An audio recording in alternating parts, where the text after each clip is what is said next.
playing the role of Adam, and I was very excited to audition for this show. It was actually the first musical I ever did when I was studying musical theater in college. And then this is now the first official production that I'm doing in New York City since moving here. So really I was happy to be a part of it in any capacity possible, but Adam has been a role that I've wanted to sing for a while, and so I'm very excited to get to that now.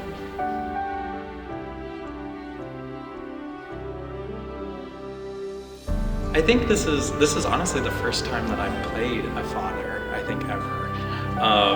And so I think one thing I would love to bring out is I think that it's easy to have this be done with a sense of hard-headedness, and I think I personally would like to bring just a genuine sense of wonder to the show. And that's a little bit a part of Adam's arc, is he starts off with a lot of wonder in his heart, but he's still very much rules-driven, which is, I think, against my personal nature.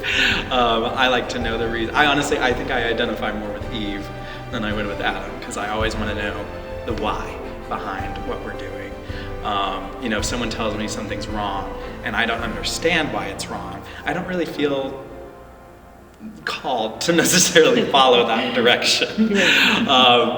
So I think, I want to bring a little bit of that playfulness to the character. As actors, we try to bring a bit of ourselves, and that's what makes everybody's performance of a particular role different.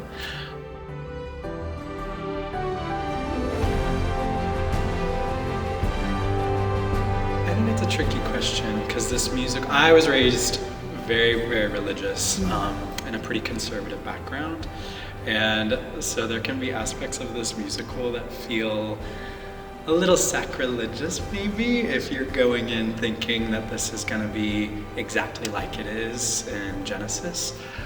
There's some differences. So I think it shows a little bit more of a humanity behind the story that we've all grown up hearing about, just the creation story and what's that all about. I think it kind of allows us to see, think of these characters as people instead of, I don't know, I think growing up you almost think of Adam and Eve and Cain and Abel as these mythological beings, but they were human, and if you believe in that creation story, then that's how everything started. So to have a story that gives you a glimpse of what these real people were going through. When Eve took the bite of the apple, Adam deciding, do I want to stay with the woman that I love, or do I want to appease the God that made me? And that feeling like an impossible decision. And then again, when Cain killed Abel in the Bible, having to grapple with, oh my word, murder is not something that is even comprehensible to Adam and Eve at that point in time.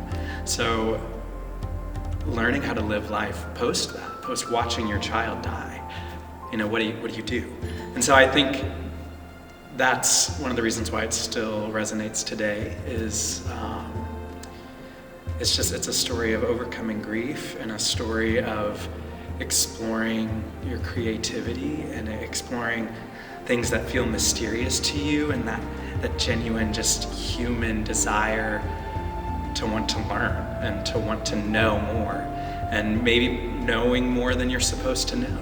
That's kind of how we got into this whole conundrum to begin with, is Eve's desire for knowledge outweighing what God has told her to do. So come along. Find out.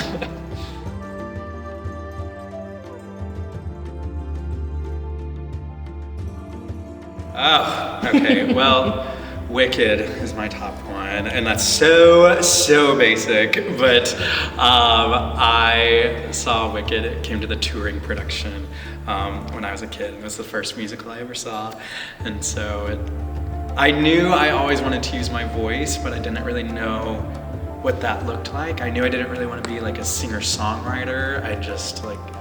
I wanted to sing, but I didn't know what venue to do. And so then I saw Wicked, and I was like, oh my word, this is what I want to do. Was this the first musical you saw? Wicked was. Wicked was. Wow, yeah. what a musical. I know, to start off with. And so the writer of Wicked, Stephen Schwartz, also wrote this musical. And so it feels very full circle to get to do it now.